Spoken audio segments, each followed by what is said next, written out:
Welcome to The Real and the Woo. I'm your host, Laurie Stern.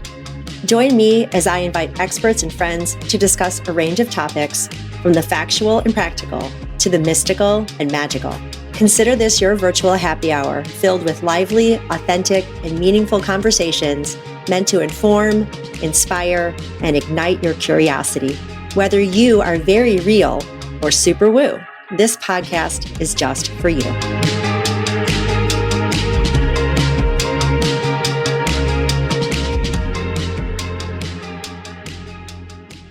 Welcome to The Real and the Woo with Laurie Stern. I'm your host, Laurie Stern, and I'm with two of my inspirations. And I'm so grateful that you guys are here. I'm with the Common Mystics. They're sisters. They're awesome. And you are definitely, one, being your show, but two, being individual people, catalysts for why I'm even sitting here. And it was during COVID where somehow I found you through somebody else. I think it was Nicole. I think it was Nicole Begley, who I also have a little girl crush on. And I don't even know how I found her podcast, but it was maybe Julie Jantis. I don't know. So all of you guys connected dots for me. And what I love about you two is knowing that I know you now, but when I didn't know you then, I would send you messages. I'd be like, oh my God, I'm listening to your podcast and I just learned this. And oh, I want to work with you. And oh, I want to do anything I can with you. And you wrote me back and here we are. So for everyone who does not know who you are, please tell my listeners in no particular order, anything you'd like to explain about how awesome you are. Oh, wow. No pressure. Well, Jen and I are sisters. I'm the younger sister, so there's that dynamic. How many years apart are you? 7. Oh, okay. Yeah. So for fun, growing up, Jen and I would, and our mom would go around using our psychic abilities to find energies in like locations that were really charged. And then in real time, we would just like spitball like what we were feeling and experiencing. So like if my mom was depressed, we'd be like, do you want to go to a cemetery? You know what I mean? Like, will that cheer you up? You know, kind of thing.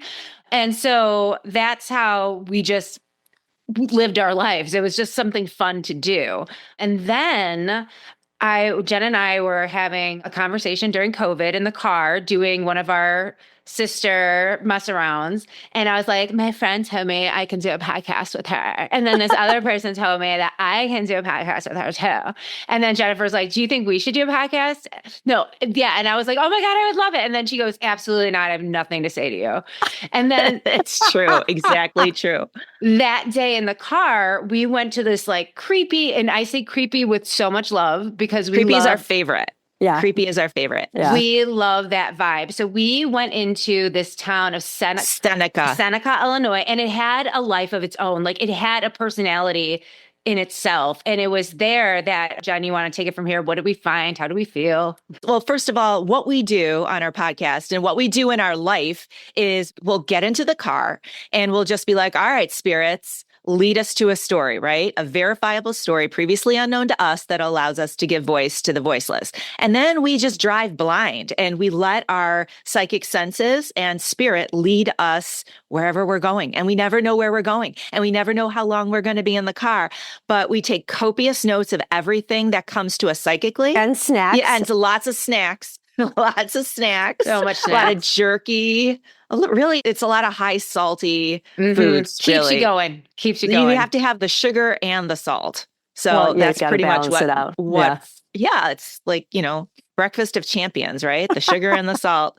And then, we take copious notes. We always end up in locations like abandoned buildings or historic sites or just like graveyards, old graveyards, and the spirits talk to us. And then we do the research afterwards, and we always tell a story that allows us to give voice to a spirit who feels either misunderstood or has never had a voice. And so that's the premise for our podcast. But it came about because we were in, like Jill said, Seneca, Illinois, just doing our thing. And we stopped at this little church. And then we were at the cemetery. And Laurie, it was one of the creepiest cemeteries we've ever been in. It felt like the earth was swallowing it, just the way everything was kind of settling in. And we were feeling a lot of premature deaths, a lot of accidents, a lot of it was a really, unsettling sort of experience. Like something was happening there. This is a hotbed of energy and we don't know why. Is it just us? So Jill gets on her phone and in real time, we started doing the research. And long story short, it turns out that right just a few feet from where we were standing in 1680, there was this group of Franciscans led by a Franciscan priest who was slaughtered. The whole group was slaughtered by the native peoples who were living in the area at the time. And he actually ended up being like the first Catholic martyr in the state of Illinois. So yeah, anyway, so we're trying to make sense of all of this information and this historical event that happened. And at that moment, a mama hawk and two baby hawks flew into a tree right where we were standing. And I looked up and I said, Jill, this is our podcast. It's driving around, feeling the vibes, doing the research, and then sharing the stories of things that happened long ago from people who feel like they need a voice right now. All right. So that was in Seneca, Illinois. And was that with your mom or without your mom at the time? That was after our mom. After our mom passed away. Okay. So how many years ago was this inspirational trip to the creepiest cemetery you've ever been to? It was 2020. Yeah. 2020. Okay. Yeah. So it's funny that you say hawks because I think probably more than once on my walks during COVID, I would be listening to you and I'd be like, oh, is this for me or this? And there'd be a hawk. And I'd be like, oh my God. And I'd be like, you guys, I just saw a hawk. So hawks are definitely my thing. And it's so much fun just learning what I've learned from you. And I'll tell everybody about that. But I ask for signs. I go outside and I'm like, okay, who wants to play with me? And send me a sign. And lo and behold, like it just happened yesterday, nothing in the sky, zero. And all of a sudden, of all the places, a hawk flies right over my head. It could have flown behind me. It could have flown 20, houses right over my head.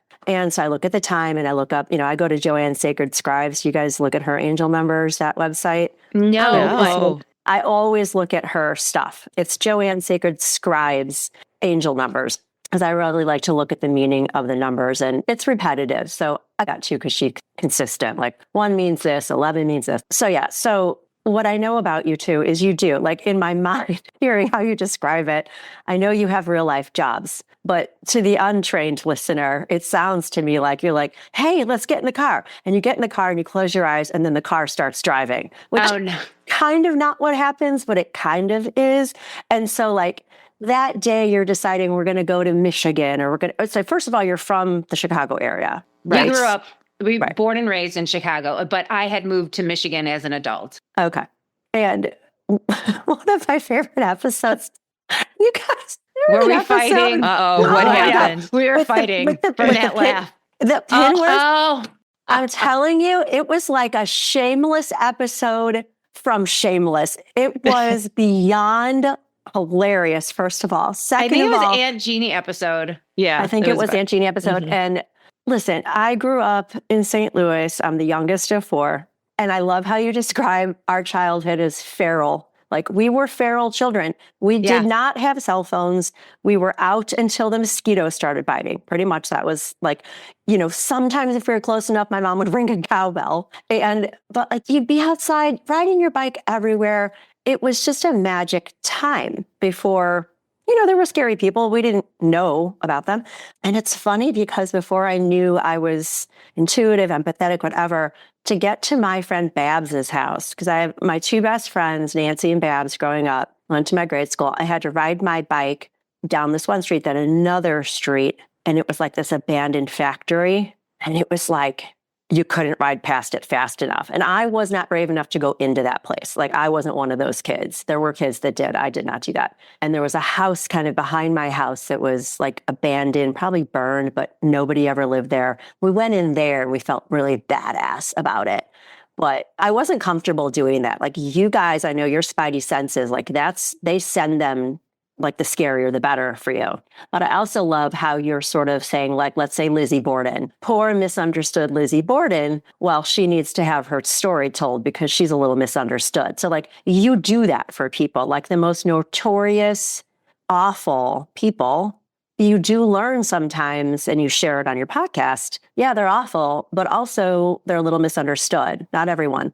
And so I love that you do that. And I love when you go with Nicole. Also, you went to Cincinnati, which is where my husband's from. And that was a really fascinating episode. I was telling him, I'm like, they were in Cincinnati and this is what they saw, and yeah, so I just love that you do that kind of stuff. The history of Cincinnati, did your husband know the citizens of Cincinnati, no. Came up and had that uprising? Like, who knows that? The same thing, my sister-in-law's husband is from Cincinnati, and he was like, I had absolutely no clue. Yeah. And that, I think what's funny about Jennifer and I is that we would love to know these things while we're on location. Right. Like, it's always like that, like we get home, we do the research, and we're like, oh my God, if we only knew that we would be there and we were in this place, we could have really like unleashed. So now we have like dream locations from our podcast that we want to go back and like sit in the energy. Okay. I was going to say, like, do you have like a redo then? Like, we got to go back there and feel the feels and let the spidey senses swirl. Yeah. Oh, I'd love to hear when you go back because, yeah, there was a lot that happened there.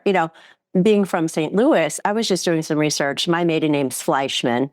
Mm.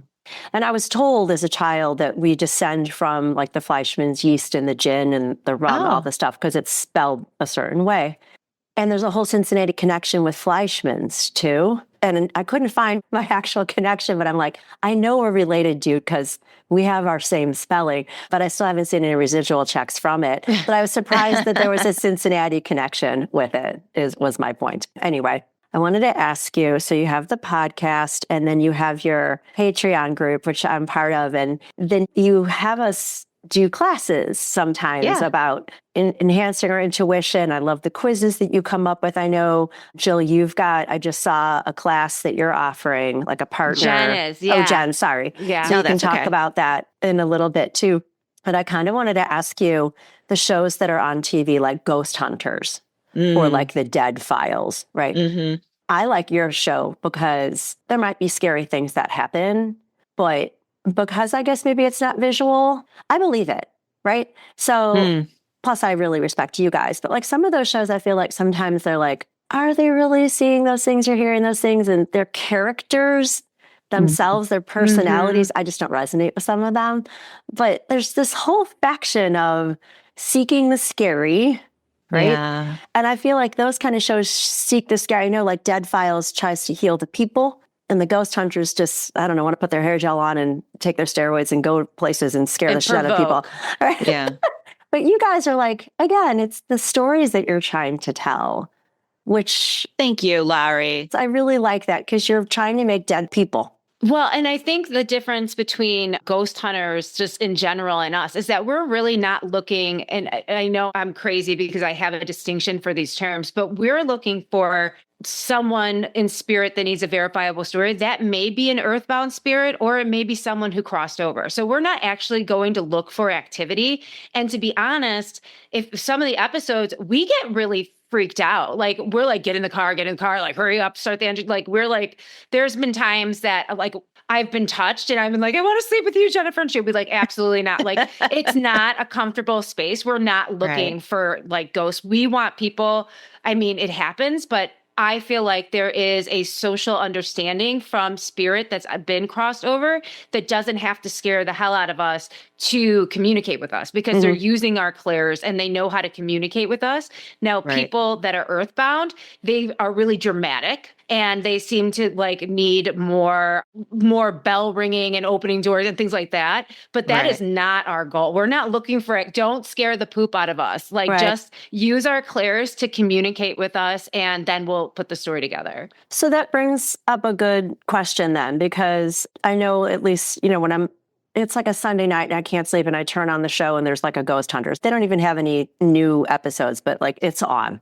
Yeah. Yeah. And they'll say like an entity followed them home or blah, blah, blah, blah, blah. So what kind of cleansing rituals or rituals, I know you've talked about them on your show, but in a situation like that, when you've been scared, you get in the car, do you smudge yourself before you get in the car? How do you cleanse? If we're usually scared, we're like, you can't, like, we're so fast on getting out of there. Like, we can't put the seatbelt on because we're like pulling it too hard. We're like, get out of here. And to be honest, there was a situation where Jen and I happened to be in like nowhere, Indiana. And I like was feeling foreboding, which is not language that I usually use. Like I'm very lowbrow. And for me to be like foreboding energy, we ended up in a place that had been known to have a Marian experience. So like the visitation of the Blessed Virgin, Blessed but Mother, also the devil in response to the devil being in this location. And we growing up a Catholic and in this kind of space where this was everyday life, we didn't even think about cleansing until later that day when we realized something not only followed us, was compelling us to argue with one another. Oh, Yeah. And that was when like, I'm like, okay, this is an issue. And in real time, I was like, Jennifer, because we were agreeing, but we were like angry agreeing. And it felt like someone like was pouring anger on me. And then I had to stop and I had to really conceptualize. I was like, wait, why am I mad at her? I'm like, I'm not. We had a really good day. And then like, she was all right, like packing up her stuff. And I was like, wait, this isn't us. Like, we're not fighting right now. And then once we said that, it's kind of like the spell dissipated. Like we called a thing. And then Jennifer was like, hey, I don't know what you think you're doing, but we're not going to fight. We're still going to get what we need to do done today. So do your worst, which apparently was like making us feel dizzy and like try to make us like feel knock like us over. Yeah. Which was pretty bad. But then we were like, St. Michael the Archangel, defend us in battle. And then we were all on praying. We're like, Mom, Grandma, everyone in heaven, please make sure we're okay. And then from then on, we're like, oh, we're idiots. Yeah. Now, oh, we're really dumb. We need to start cleansing. Yeah. So usually it's a visual of going through like glistening gold before you get to the car or after you leave a threshold or the cemetery and cutting the cord. Cutting. Mm-hmm. We also are aware now, like you sense it when you are approaching an area that has a lower vibration. Yeah. And so before we even engage with whatever that energy is, that's when we start calling in our people in advance of, right? Okay. Because we know it's there. We can sense that. Right. Jennifer, you're a teacher, correct? Yes. I don't have a classroom anymore, but I work in the school system. Yes. An administrator. The way Jill just described, like, you using your teacher voice, like, I see you, I hear you, you're not getting away with this right now. Exactly. Exactly. Go sit down and hide I had a teacher that made us hide our eyes in first grade. Oh, wow. What? Yeah. Mrs. Berkeley, rest her soul, when you got in trouble, she did two things. She made you hide your eyes, which meant you had to sit on the desk. Remember those desks? They were like one piece, right? Uh-huh. And I'm left-handed, so Me I could too. never have a desk that worked for me because they're all on the right side. Mm-hmm. And then they give you like a left-handed scissors, but it doesn't cut shit, right? Because it's an afterthought. So she made us hide our eyes. We had to put our head on the desk like that and hide. And then the other thing she did, my friend Babs again, we had like a reading circle and Babs was just like crawling around trying to sit next to her friends. And Mrs. Berkeley got a piece of chalk and drew a circle on the floor and said, you sit here. And then like every once in a while she'd draw circles and we'd have to sit down and stay in our circle. She's very rigid. Yeah. Wow. And she looked like she was like 180 years old. She's probably 35. Well, those desks, Laurie, I'm left-handed too, but I was really like big. So if I got up too fast, I would be wearing the desk. Like it would be like coming with me. So I would be like, I would have to like butter myself up to get out of the desk. Be like, hold on a second, I'm coming. Yeah. Yeah, it was terrible. They did not take into account, height, weight, nothing. Yeah, left-handed, all large, one size. Now, it's kind of like how the way the world's going. It's like you're going to have to just assimilate to this thing or you're not going to fit in. And I'm like, yeah, that's bullshit. Everybody who believes that, you go sit in those desks for the rest of your life. The rest of us are going to get a table and a chair. Yeah. Okay. Or at least a bigger left-handed desk. My God. Bigger left-handed desk. All right. So you kind of started answering a question I wanted to ask you, which is, it seems like you guys get along all of the time. And Does so, it? and then I just came up with a word when you were talking, Jill, because I like to make mashups for songs and I like to make mashups with words. And the way you just described you guys were disagreeing angrily with each other or like agreeing angrily, that's a new word. It's called angrying. I can see right? it. So you're agreeing, but you're doing it angrily. So you're angrying with each other. So do you do that a lot? We fight we just like literally, I mean, we have a good editor. And so he's a saint. And we tell him, we're like, cut this out because this is just literally Jen and I fighting for like 15 minutes. Jennifer, correct me if I'm wrong. I will. I feel as if we did a lot of work on our relationship. We had the opportunity to be in a position of taking care of our mom when she transitioned. So we had to be put in a place that we had to rely on one another. And through that process, we learned we're not going to let each other down purposefully. We're not trying to hurt one another purposefully. And we're good together. When we're together, we're stronger and we're better. So knowing that instead of arguing, it's usually like if we're in a fight, it's because one of us in one moment is emotionally heightened for whatever reason. Then the other one, because they're empathic, is heightened as well. And then we just have to take a break and then we can talk it out. But there are real times, whether we're recording or doing an interview, where we're heightened and they'll be like, oh my God. And then we'll have to come back and be like, I don't care. I don't care. And I have to record with your ass in 15 minutes. So get it together. You know what I mean? Like that. Yeah. What would you say? Well, I would also add that we grew up in a very chaotic environment. Our mother was a single mother, which means, there are 4 of us that she was supporting by herself. And so she worked 2 and sometimes 3 jobs. So mom was never home. And when she was home, she was sleeping because she had to rest to go to work. So that kind of left a parenting vacuum in our world. And so with 4 of us, me being the oldest and Jill being the youngest, you kind of had to fend for yourself. It was Lord of the Flies. It was Lord of the Flies. And I was, being the oldest, I took on a lot of responsibility. It was expected of me, and Jill was just a feral child. And because she was the baby. So there was a lot happening that was dysfunctional. And one of the things that Jill and I, when Jill was talking about, we did work on this, it's because we were in a situation where home wasn't safe. And people in our home, for whatever reason, would try to hurt us, would try to humiliate, would try to embarrass.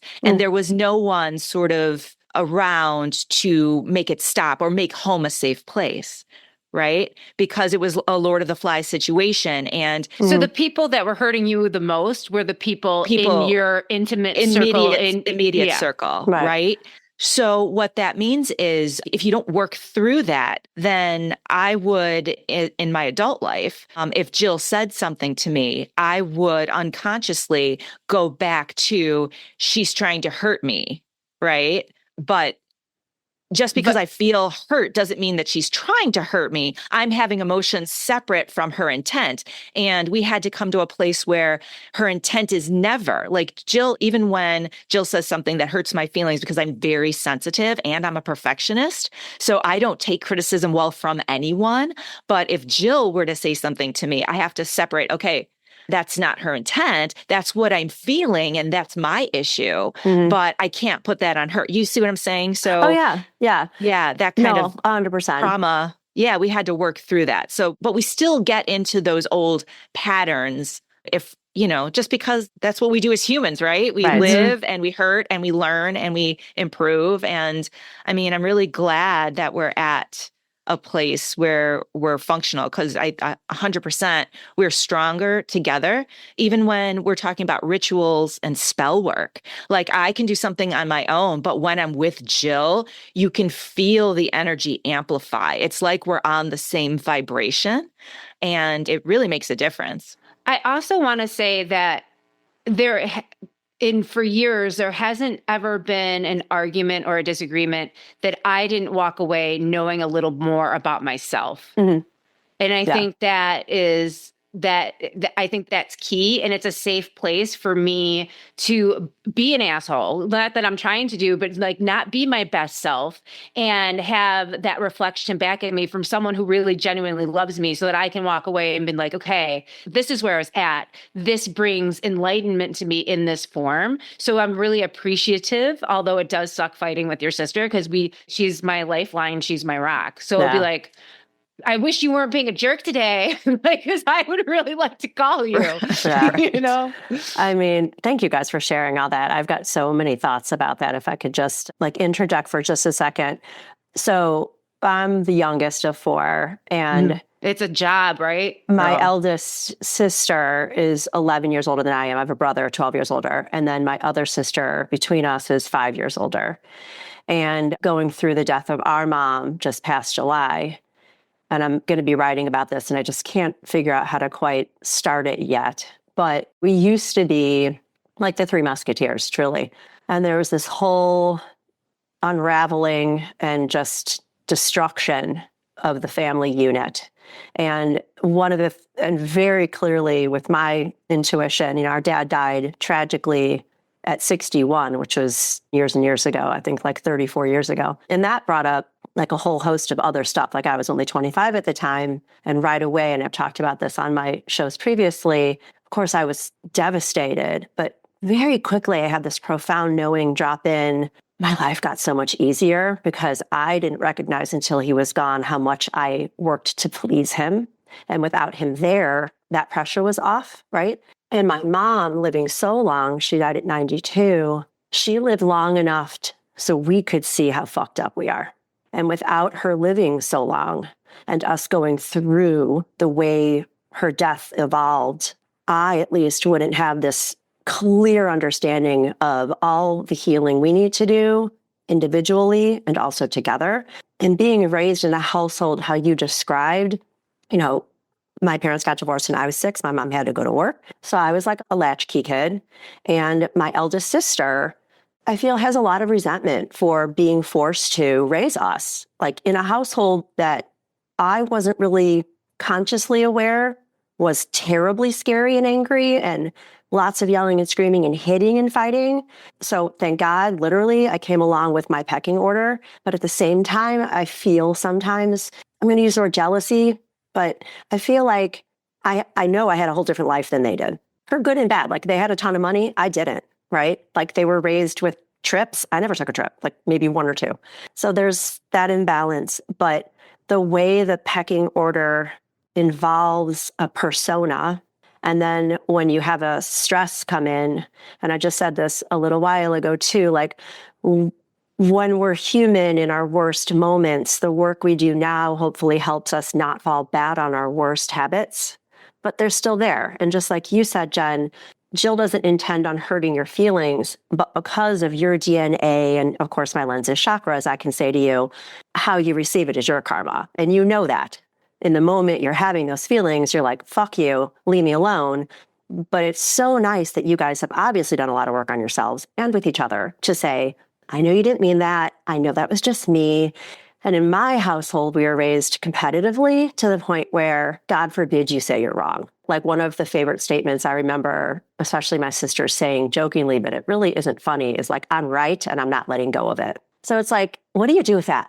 And there's nowhere to go. There's nowhere to go. I'm right, you're wrong, or I'm older, you're younger, shut the fuck up, or, who does she think she is, or who does he think he is? And it's like all these opinions, and nobody knew what to do with the opinions because we were told your opinion didn't matter, or you didn't want to speak up because you get yelled at, or I'm the baby, so what do I have to say anyway? So all this shit. So again, it was like, didn't want to lose my mom, but I at least personally gained a lot of insight that I'm still trying to piece together.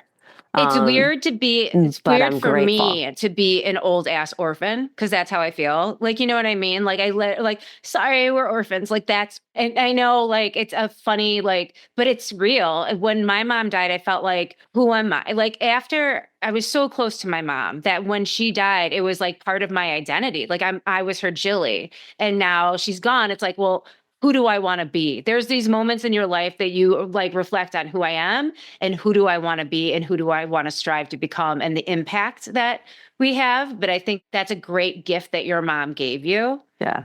Yeah. And I think that as you go through the grieving process, you're going to find, like just the other day, Jennifer and I realized when our mom was dying, there was something that she freed us from.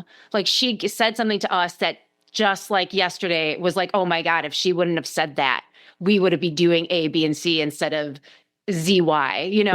Right. And so that's fun to explore. Like she had some insight that she was bestowing onto us for our better self. Yeah. So. Well, and I give you guys credit too, because I've talked about this as well. And without listening to you, and I know you probably get emails from people and texts and, you know, you've got your favorite stalkers and things like that who are nice, not real stalkers. But I'm not sure because, you know, as a teacher also, like, I don't always hear from students how I might impact them. But without listening to your podcast, I never would have had the idea to give my mom a plan of action. Before you go, let's talk about signs you're going to send. And, you know, I was a little afraid to say that at first to her because I didn't want to upset her. I'm so damn glad I did because she's coming through when we talked about how we talked about. And so retroactively, I've been, you know, meditating with everybody else over there. Like, you give me this symbol and you give me this symbol. These are your numbers and these are your numbers. And it works. Yeah. You know? So thank you. Well, thank you. But not only that, like practically when our mom was dying, like Jen and I were in the hospital with her and our mom was very like, don't do a lot for me. I don't need it. So we're like, okay, what does that mean? Are we making our own box? Like you need to tell us, be very specific what you mean. So we had the conversation of like, what pricing level does she want her coffin to be at? What does she want to wear? What are we? So like when she died, we knew the symbols, we knew that she was going to be with us, but we also knew like there was no concern that we weren't fulfilling her every wish. And so many people that come to her readings for mediumship readings with us, that's always like, did they know? Were they proud? Did I do okay? So just free yourself of all that and have those conversations because it was like. And also, I want your listeners to take away that there is such power in the ask. You know, a lot of people are waiting for signs. You know, they need signs. They want signs because signs show us that it's validation, that we're on the right track, that there's someone that has our back. But a lot of times we forget to ask. And the ask is so powerful. So it's like if you're only listening, if that's all you're doing, then you don't really know what you're listening for, do you? Are you listening for anything? Right? So you have to ask, like you said, Laurie, I love that you set up with your spirits, your peeps on the other side. You told them how to come through to you. You know, you're a hawk, you're a cardinal, you're a penny, you're a feather. I love it. Yeah. So ask. Yeah. And then also to remind everybody, because I learned this from you guys too, is to be open to how the signs come, because it's not always an actual hawk. It could be a picture of a hawk, or someone says the word hawk, or you're in the car and there's a song that says hawk in it or something like that. So it still counts. And you just got to be open to it, right? The best thing happened the other day. I almost had to stop my car because I was like doing the ugly laugh cry because I'm sure we've all been there. So my dad died so long ago, right? And so I've been asking him. So his birthday was May 19th, which is 5/19. And he also was born in 1929. So I said, okay, Dad, 5/19 or 5/29. And I was driving to go teach a yoga class. This is 2 Fridays ago. I'm like, oh my fucking God. And that's what I've started crying and laughing. I'm like, all these years, what do our kids have in Illinois for college? A 5/29. If you don't know what that is, you put money in this account called a 5/29 and you set up savings for college. What did I grow up with? Zero savings for college. Zero. My dad would have loved nothing more than to save money, give us a trust fund, send us to college without debt. We all had debt. You couldn't go to school without debt in my house. And I was like, oh my God, we have 5/29s for all of our kids. And Dad, I'm so sorry I didn't realize this 25 years ago, all this time. And I'm sure he's up there I told you, I was waiting, But I mean, just stuff like that just hits you from behind. It's so fun. It is fun. Yeah. It is. And you guys are also reminding me of one of my favorite movies, Practical Magic. Love it. Oh, yes. Did you read the book? The book was so much better. No, read the book. The you have to. The book is better, but I like the movie. Yeah, I mean, but the movie's so great. So good. Aidan Quinn, and oh my God, I love it. And Stevie Nicks sings, Crystal. She's like one of my spirit animals, although she's here, And so, yeah. All right. So I wanted to ask you about that. And all right. So I'm going to ask you a question. Okay. So, Jill, what would you think that Jen thinks is your superpower? My comfort with not being perfect. All right. And how about you, Jen? What do you think Jill would say is your superpower? Jill likes to say that I make everything better. So whatever it is, I bring to it just a little bit more, I don't know. Elevate, yes. All right. Do you guys agree with what you said? Oh, yeah. Mm-hmm. Yeah. Okay. Yeah, 100%. Mm-hmm. All right. Mm-hmm. Yeah, Thanks. I think we just had this discussion, which is funny. Like just really? this morning, we were talking about superpowers. You're vibing in on us, Larry. Yeah, it's true. It's actually true. I'll take that. All right. And so you wrote. Can I ask you a question about the 529 thing? Yeah. Okay. So when you had that realization, it just popped into your head like claircognizance, right? It was just a knowing that you had. I also feel like did you get the goosebumps too? Was there some sort of physical? Yeah, you did, right? Yeah. Yeah. So, and I'm just pointing that out because sometimes people will question, is it just my imagination? Was it just a thought or was it a real thing? And I think when you can pinpoint the different ways you experienced that information, and in your case, it was multiple clairs going off at the same time, right? You had the cognizance, the claircognizance, which was the sudden knowing, but you also had the goosebumps, that physical clairsentience as well. So I just wanted to say that because a lot of times people will be like, oh, but what if it's just my imagination? Well, if you know your clairs, then you'll be able to identify when they're firing and know that, no, this is from spirit. It's not just a thought I had. So anyway, I just wanted to clarify that for your listeners. In fact, do you guys still have that quiz? Do you have that quiz on your website? It's a great quiz. Self-assessment? Yeah. We have a couple. There is the psychic profile self-assessment. I don't even remember the name of it. We call it the PSP. And that's one. And then the other one is more about the clairs. And then it gives you feedback on the different clairs that you use just naturally. And maybe those that you maybe have a propensity for, like a natural sort of inclination to use some over the others. So people can reach out to us if they'd like to take that. They can email us. I didn't know if it was like something that I can't remember if it was just a Patreon privilege. And then when we took the assessment, we got a call with one of you to go over our results. Yes. Right? Yeah. Yes. And so it that was a really Patreon cool. thing. Okay. Oh, good. Yeah. Did you find that helpful? I did actually find it helpful because just like what you're saying, and I don't know if it was you guys that said it or somebody else said it, but it's like, opening up one clair is sort of like a slippery slope. Like, I think it must be you guys that said, like, when you invite one friend to play, the other one show up, right? I don't know if we doesn't say, sound say, like an analogy. We say so much stuff. We say a lot of shit. We don't know. And how I interpret it is my Larry way. So what I heard you say is when one clair is opening, it's often not a standalone. They have friends. Yes. And so when you're developing one, or now you're recognizing you have one, be open to just what you said. Like, did you also get the goosebumps? Did you also, whatever. And so some people just have the one lane, but it often comes with friends.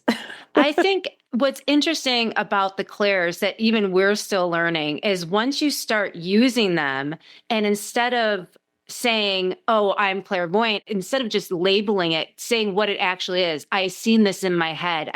I experienced it in this way. Then when you start naming your experiences, instead of coming to the conclusion, you can identify so many other things that are happening, not just your clairvoyance, not just your clairsentience. And it was through that process that Jen and I, because we were like to our Patreon group, our tier 4 that we meet with, we're like, stop giving me what you said happened and tell us the experience in which it happened. And from that dialogue, I realized that my strongest is my clairsentience. Like, it's just what I'm leading with. It's a knowing something and then going into that place. And I think we learned that together on the road. Yeah, absolutely. I get stuck with the intuitive dictionary. So I come at things with my head a lot. So what's my dictionary? Like, where's my language? I think one of you two or both of you have when you're doing readings, you get a symbol. Let's say a lawnmower will mean something every time. I don't get any of that. I just know shit. Or I see, like when I do Reiki, I see colors, and because of the chakras, I can associate what's going on in somebody's body with the color that I'm seeing. And I can ask, and then I'll get little intuitive nudges, like to ask questions of them afterwards. And it's usually validated, which has been really tremendous. But yeah, it's just it's your own dictionary. And I get stuck with, oh, number 3 is going to mean blah, blah, or, I see a church steeple or a dill pickle or whatever. I feel like I have a personal dictionary for personal messages, but when I'm communicating for a client, it's literally charades. And it's like, I think Jen and I were just talking about this the other day. We were like, my guides and angels and whomever communicate complex concepts through my circle of reference, which usually is like 80s and pre-80s movies, right? So like if I was trying to describe the scenery to a couple that was like Gen Z, and in my mind, I'm seeing Jaws. Okay. You know what I mean? So I'm seeing like East Coast, like I'm trying to get them, like there's shingles on the building. You guys are walking on the beach and they're like, oh, we were in Holland. And I was like, okay, I'll take it. You know what I mean? Like whatever, like that kind of communication. So I don't really have like a dictionary for other people because what they're coming with is so different, Right. Yeah. And I would also say that spirit is really smart. It's really clever. So you can't possibly have such an extensive dictionary that you've thought of everything that spirit is possibly going to have to say to you. There are certain simple things like, yes, my mom is a cardinal. I've asked her to come to me as a cardinal. She's a cardinal. So when I see a cardinal and I feel the goosebumps and I'm thinking of my mom and I see a cardinal, I know my mom is coming through to me. A rose will mean thank you. So that is a universal for me. If a spirit gives me a rose, then whomever I'm reading for, they're saying thank you to you for something. What are they thanking you for? But other things come through and I don't know what they mean. In fact, I was just giving a reading the other day to someone who was thinking about taking up a legal fight against an entity and asking me what I thought. And I was doing tarot and I told her, I'm not going to tell you what to do. I will turn over cards and kind of tell you what the weather is, what the situation is surrounding certain choices, but I'm not going to tell you what to do. And then she showed me a picture of her father. And I looked at her father's eyes and I had my quartz in my hand, and I was just kind of going up into that place of pseudo meditation. And I saw boxing gloves. And I was actually asking him to give me something validating so that I could show her that I was really communicating with her dad. And so he showed me boxing gloves and I thought, oh, was he a fighter? And she's like, was he a fighter? And I'm like, was he a boxer? And she's like, no, like looking at me like, yeah, no, you don't know what you're talking about. And I'm like, hold on a minute. And so I just kept seeing these red boxing gloves. And I said to her, did he like to watch boxing on TV? And she's looking at me like, no, that's not and then I realized what he was telling me. I said, he wants you to fight this. That thing we were just talking about? He wants you to fight and he's not at all intimidated by this entity that you want to take legal action towards. And as soon as I said that, I got the goosebumps starting from my toes all the way up my body. And she started crying. She's like, that's my dad. That's my dad. He was a tough SOB. He would not take shit from anybody. Anyway, so I didn't know. I had to talk it out, So you don't know. You just have to be open. Another time, I'm going to give you another example because I think this is really clever. I was taking a mediumship class and we were supposed to sit in these groups and get messages for someone. And somebody's uncle was showing me a cartoon moose. It wasn't Bullwinkle. It was a cartoon moose. And I was like, okay, so what's the joke about the moose? And apparently there was a joke. One of the kids in her family would go running through the uncle's house and he would say, the moose is on the loose. Oh. And it was like a joke that the moose was on the loose. And so she just started laughing like, yeah, there is a joke about a moose. But like, I don't have in my personal dictionary, a cartoon moose means a joke about a moose. Right. It's just, you have to be open to interpreting what spirit gives to you. And what we usually ask when we're doing readings is evidentiary information for the client. So there's no way. So it's like things that we possibly couldn't know that we're sharing. So that's why the way we read is a little different. Like the measure of my success as a medium is and how psychic I am I brave enough to say the things that are coming into my mind's eye or my mind, right? That's my extent of how brave am I just going to be like, dinosaur, you know what I mean? Like, cause I don't know what that means. And then and then so often the tears, and then they collect themselves and then they tell us the story about the dinosaur. And you're like, okay, well, I'll take it, so we're just the messengers. We're the mailman. It's not my job to read your mail. Like I'm just giving it to you as I'm getting it. Right. But it's also not necessary to develop an extensive dictionary is, I think, the point. Well, this is what I'm trying to say. Like for people going through this path or feeling like they're interested in it, what I love about you guys and learning with you guys is your authenticity and your easy way to allow people to find their own way. And that's what I'm saying. It's like, depending on who you're studying with or listening to or reading or how I'm feeling that day, perfectionism comes in a lot is, I need to have, a set thing. And I say this all the time, spirit talks to me in language I can understand. For you, it's 80s music. For you, it says, they know it's songs. It's, when I teach and I rhyme, I call myself the Dr. Seuss of yoga. It just happens all the time. See, there just happened again. And so that's what I do. My mom and my dad made song parodies. And so I grew up in a household creating song parodies and poems and rhymes and quickly. And so that's one of the things that happens with me. And song lyrics just pop in my head. It just happened the other day, and that I'll wake up and I'll do a blog post, or I'll be like, why am I hearing this song? What is this about? And then I'll usually get an answer. It might not even be about me, but it's something I'm working on or trying to figure out, right? And so it's just a big, fancy, awesome world out there, when you're in this, and there is not one size fits all, right? And so I love you guys have a brand. And in fact, you just rebranded, right? So you went from one logo on the Common Mystics to this really cool. So I wanted to ask you about that. Like, how did that come up? And tell me about that. Well, it's a little embarrassing. We have a very sweet friend who we met because she was a listener of the podcast, and she believes in us, and she tells us that we bring her so much joy that she wanted to do something for us and invest in us. And so we were like, nothing makes us more uncomfortable than accepting anything from someone. So she reached out to people and rebranded us and paid for it as like gifting to us, which was unbelievable. Yeah. Our original, when we started in 2020, Jill, I'm pretty sure you did it on Canva on your phone, the cat in the moon. And I really like the cat in the moon logo. I think you did the cat in the moon, but then I put it on Canva.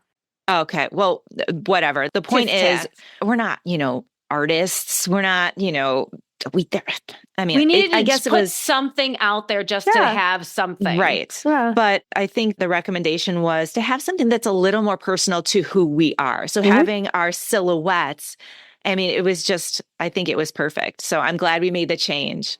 It's great. I'm glad we had the opportunity to make the change. Yeah. Well, two things. One is I have a chakra for you. If you have trouble accepting gifts, I have a chakra for you. I always say that. I'm like, I got a chakra for that. Okay. I love it. And the other thing is growing up the way we grew up, Midwest or whatever. Do you remember going to like the fairs? And what did they have there? Those silhouette out of the paper. Yeah. Like the cameo stuff, right? And so when I look at your logo, it's like, it takes me right back to childhood. And I just love that because it's like one of those vendors at the fair. And so you just hit a word in my show. So now it's time for joy on the fives.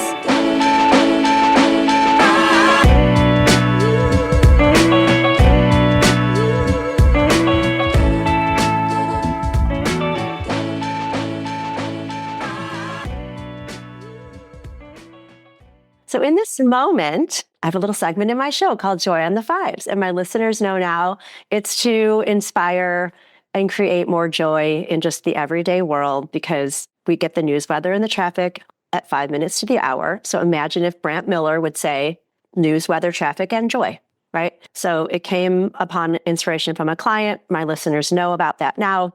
And so I always pause in my show. And this is that moment where I get to say, Jen, in this moment, what's bringing you joy? Right now, the sunshine is bringing me joy in Chicagoland. I can see it shining through your window, Laurie. Yeah, I know, right? I am ready for spring. Yeah, ready for spring. And so, Jill, now that you're back with your cute little puppy, I love that. My dog was scratching earlier too. So I was just asking in this moment, what is bringing you joy? Just being on the podcast with you and seeing the things that you do and you flourishing, it makes me very happy. I'm very happy. Well, thank you. That brings me joy. Very honored that we were some sort of inspiration for it, because we're just doing us. You know what I mean? So if someone can get something good out of it, I appreciate it. Right. We feel like we're constantly just fumbling through life and in this space and every space we're in. You know, I'm a fellow fumbler. I'm a fan of the fumblers. I was just talking about this yoga this morning, like, what is your podcast for? And I'm like, well, you know what? It's for me, because I like talking to people, and I have the expectation that if I think something's interesting, at least maybe one other person would. And so great if I can elevate consciousness and support fellow practitioners and, keep them doing what they're doing. I mean, in my little corner of the world, I'm going to do it. So that's why I do it, because it really is just a joyful project for me. Yeah. And you guys have a book, one so far. So tell me about that. So what's next? What's new? Anything? Well, I would have to say, other than the book is based on some of our favorite stories we have found on the road. So it's Common Mystics Volume 1, Ghosts on the Road. We're proud of it. And we put extras in there that we didn't have in the podcast. Like if you want to travel in our footsteps, what you should know, what we learned from the experience. But I think what our focus now is really education and building the Patreon community.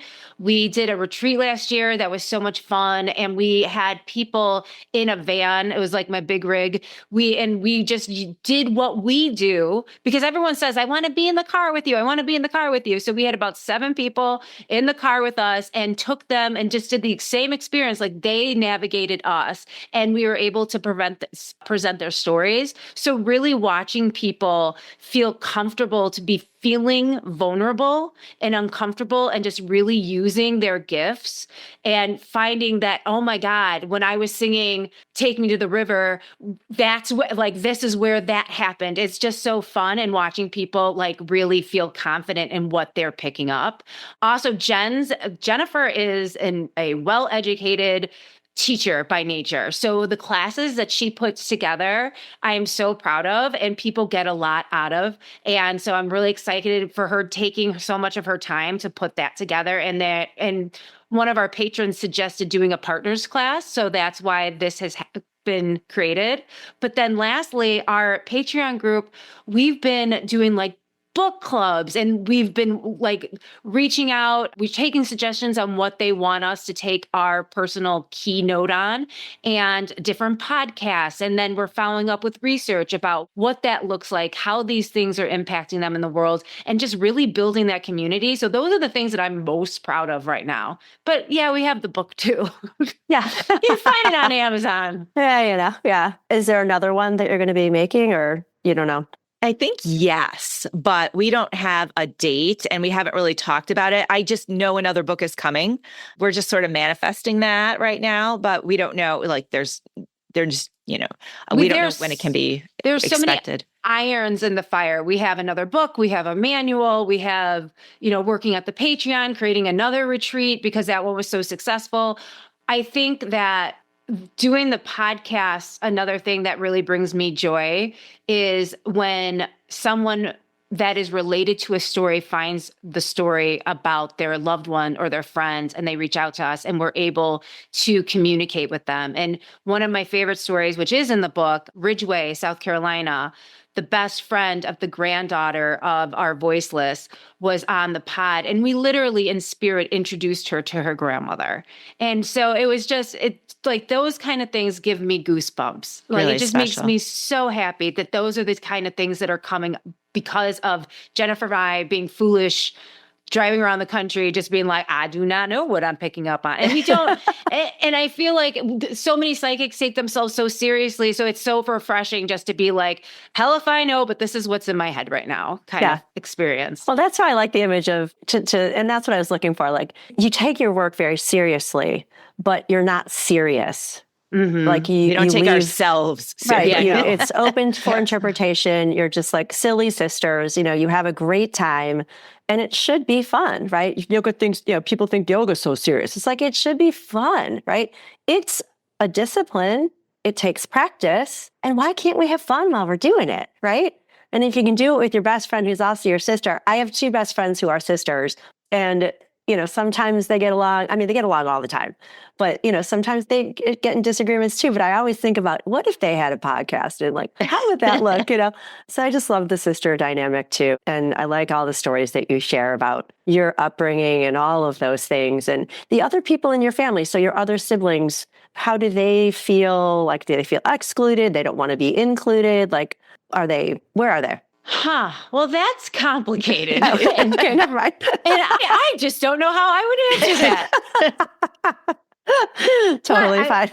I will say this though, when it comes to us not taking ourselves seriously, Jennifer's best friend, Jenny, had told Jen, for whatever reason, Jen was like in a meltdown mode. And Jenny tells Jen, That's fair. How hard is it that you're to communicate with a being that you can't see, that you are relying on unutilized senses, when you can misinterpret someone sitting right in front of you having communication with you? So like, that just kind of, when you realize like what we're trying to do, it's how can you take yourself seriously? Like, there's just no, like, you just can't. Like, I'm trying to communicate, just should I go down the street? Like, you just feel so like it doesn't lend itself for being real serious. Yeah. Wait, really quick, because you had mentioned, Jen, you had mentioned spell work, and I know it comes up on your podcast sometimes. And that's when I thought about the Practical Magic movie, to ask you about that movie. Oh, yeah. So do you guys do that regularly? And like, do you want to share anything about anything happening when you've made spells? Simple is better, as we learned. Simple is much better. I don't regularly. I think, to be quite honest, we have to be really motivated to put that kind of energy into a spell, because it's a lot of energy that you're expelling to make something happen. And I am the laziest psychic in the world. Like, if my tarot cards are upstairs, I'm like, I'm not going to check. You know what I mean? I'm like, not today. So if we're going to do a spell, it's because we're really motivated for whatever. Like, the last spell we did was for a friend to protect her from her abusive boyfriend. And that, I think we shared it on a detour of the pod, but that was powerful because the boyfriend recognized it in a very strange way afterwards. And my sister, Jennifer, cannot lie. So that was amusing in itself, because he was like, do you guys feel this? And Jennifer was like, oh my God, look at this mug. World's best mom. Oh, I didn't know she was the world's best. And I was like, oh my God, it was so embarrassing. Yeah. But that was a situation where I can't believe like we didn't set something on fire, or the smoke detector didn't go off. That's true. We went too big. We went too big on that one. But when it comes to like physical harm to someone, then you're like, oh, give me everything. Yeah. I think that's a good point. I mean, because like, I think when people hear spells, they're like, oh, are you trying to win the lottery, or like put a voodoo thing on somebody? And truly what I know, like when I've heard you say spells, it's like a spell for the new moon, or a spell for a helpful spell. And so I like that you're using your craft for good. Yeah. I was going to say that when we're talking about spells and rituals, what Jill and I really mean, and we're not Wiccan, we're Catholic. We're raised Catholic. So it's all about the saints. It's all about, the Blessed Mother, the Virgin Mary. It's all about God. It's about bringing in the positive energies. Pope Francis will disagree, but I believe Catholicism is a form of witchcraft. I mean, you 100%. Got it all. Like, you got the intention, you got the meditation, you got the prayers, you got the it's just, that's what we mean. But all it boils down to is focusing your intent on your words and actions. That's all a spell is. You might bring in a candle. Your actions might include drawing a circle. You might use something like a crystal or, a statue. But at the end of the day, it's intent, words, and actions. And I believe that whether knowingly or not, we are casting spells around ourselves all the time, right? So I think it's worth just focusing in on what is my intent, what are my words, what are my actions, and just bringing your brain and your spirit aligned with what you actually want to bring into your life. A lot of people are manifesting things for themselves every day that do not serve them. Right. I love that. It's almost like if we could respell the word spell so that it would mean something differently. That's what I was trying to get to, is that spell work is intentional. And of course, if there's people with ill intentions, they're going to create those kinds of spells. I don't choose to hang out with those people. But just in life, like if someone is trying to control another person, I'm like, ugh. You know what I mean? If so, like we're just not those people. We don't like cultivating drama. I don't have to control anybody. You do you. If you're on my page, let's be on our page. But if you're not, that's fine. Like, we're just not those people. Are there powerful people that could be doing that stuff? Sure. It's just not us. Yeah. Yeah. Well, and that's why I like the Common Mystics, and I like the group and the individuals. And I can't think of anything else right now other than just to tell everybody how to find you. I do want to plug our class if you don't mind. No, that's what I'm giving you the floor. Perfect. I'll start first, Jill. Okay. Okay. All right. So we are doing a partners class. So grab a friend and join the class. It is 8 sessions. Each session is 90 minutes. It's going to be on Thursday nights starting April 24th through June 12th. And it's partners because, opening up psychically can be vulnerable, especially if you're with a group of people that you just met. So, bring a partner. It's $200 per person. It's going to be focused on exercises to understand your own clairs, your own psychic abilities. And so that's what we've got going on. Then our tier 4 Patreon, I'm really excited for. We had a recommendation. Have you ever heard of the telepathy tapes? Oh, you have to.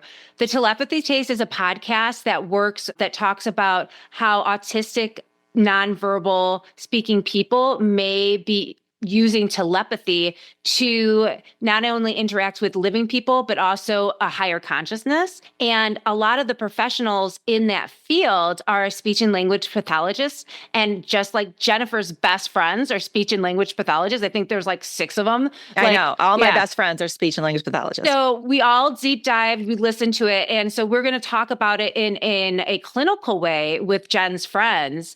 And that's going to be our bonus episode for March. But then the bonus meetup, we're going to talk about how what implications these studies have on our own abilities, and what does that mean, and how we see these other patterns in the universe elsewhere. So it's just fascinating work that is so not connected until you look at the science behind it. Last month, we did a book study on chasing or stalking the wild's pendulum, which has a lot of the same principles as this like random next suggestion of this telepathy tapes podcast. So it's just like these things are not synchronicity. These things are really happening to bring us to this higher consciousness, and to do it as a group, coming like we're all kind of clueless, like but we'll talk it out and see what it means, is really exciting. Well, that is exciting. And it's just a reminder, whatever road or vehicle, or I say we all pull from the same universal pot, we just have different utensils.